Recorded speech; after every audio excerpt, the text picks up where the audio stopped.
Hey everyone, welcome back to my channel NutriNook. In this channel, we talk about various health-related topics that will concern you if you want to live a healthy life. So keep watching our videos. And also, a request to please subscribe to our channel for more health-related future videos. Today, we're diving into a topic that's crucial for anyone managing diabetes: vegetables that can actually spike your blood sugar more than you'd expect. Yes, you heard that right. Not all vegetables are created equal when it comes to blood sugar control. So, let's uncover which veggies you should be cautious about and why.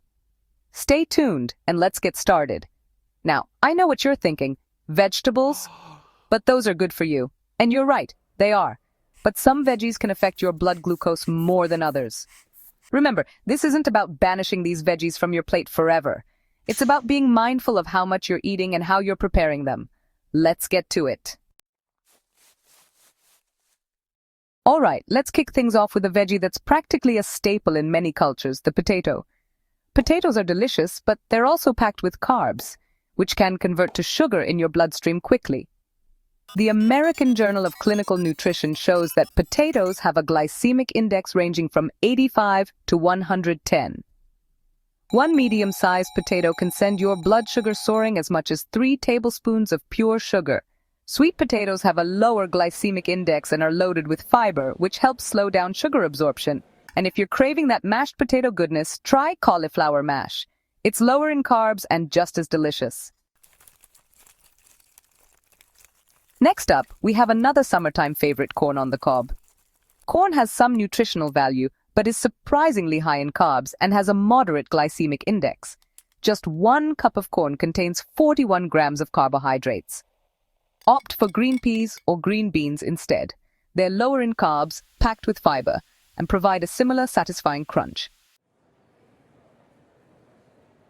Now, let's talk about winter squash, those hearty and comforting vegetables that grace our tables during the colder months. Some varieties of winter squash, like butternut and acorn squash, can have a moderate glycemic load, meaning they can still impact your blood sugar levels. If you're looking for lower-carb alternatives, summer squash, like zucchini and yellow squash, are excellent choices. They are much lower in carbs and incredibly versatile in recipes. All right, let's talk about parsnips. These root vegetables have a slightly sweet, earthy flavor that can add depth to many dishes. However, parsnips have a moderate glycemic index, which means they can cause a noticeable spike in blood sugar. Turnips and radishes are fantastic alternatives.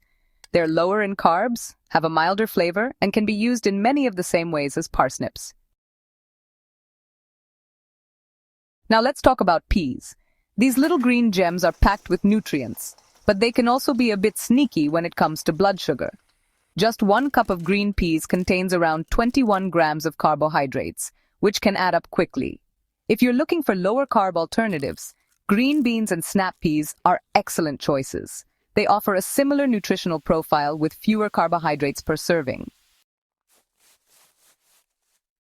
Okay, time to address a common misconception about carrots. Raw carrots have a relatively low glycemic index of around 35, but cooking carrots significantly increases their glycemic index.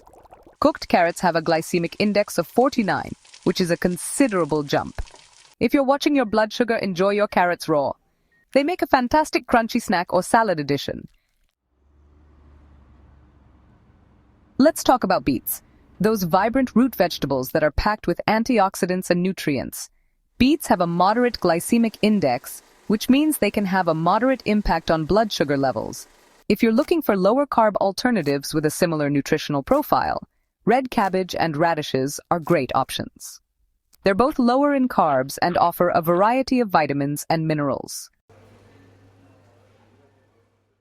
Let's talk about onions, those pungent and flavorful staples in countless cuisines. Sweet onions like Vidalia or Walla Walla onions are naturally higher in sugar content compared to their regular counterparts like yellow or white onions. When caramelized, those sugars become even more concentrated, further increasing their glycemic impact. Just 1 cup of caramelized sweet onions can contain around 16 grams of carbohydrates. If you're watching your blood sugar, it's best to stick with regular white or red onions for the bulk of your cooking. Now, let's talk about water chestnuts, those crunchy and slightly sweet additions to stir-fries and Asian-inspired dishes. Water chestnuts are surprisingly high in carbohydrates, which can be a concern for blood sugar management. Just 1 cup of water chestnuts packs 24 grams of carbohydrates. If you're looking for lower carb alternatives to satisfy your crunch cravings, jicama and celery are excellent choices. Last but not least, let's talk about cassava, also known as yuca, a starchy root vegetable that's a staple in many tropical regions. Cassava has a very high glycemic index, meaning it can cause a significant spike in blood sugar levels.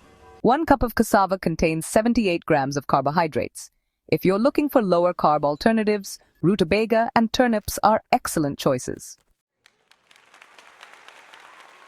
So there you have it, health warriors. We've covered 10 vegetables that can be a bit tricky for blood sugar levels. Remember these key points. Always monitor portion sizes. Consider cooking methods, raw versus cooked. Pair higher carb vegetables with protein and healthy fats, and test your blood sugar to understand your personal response. Don't forget to like this video and subscribe for more science-based diabetes management tips. Leave a comment below with your favorite low glycemic vegetables. Disclaimer: this video is for educational purposes only.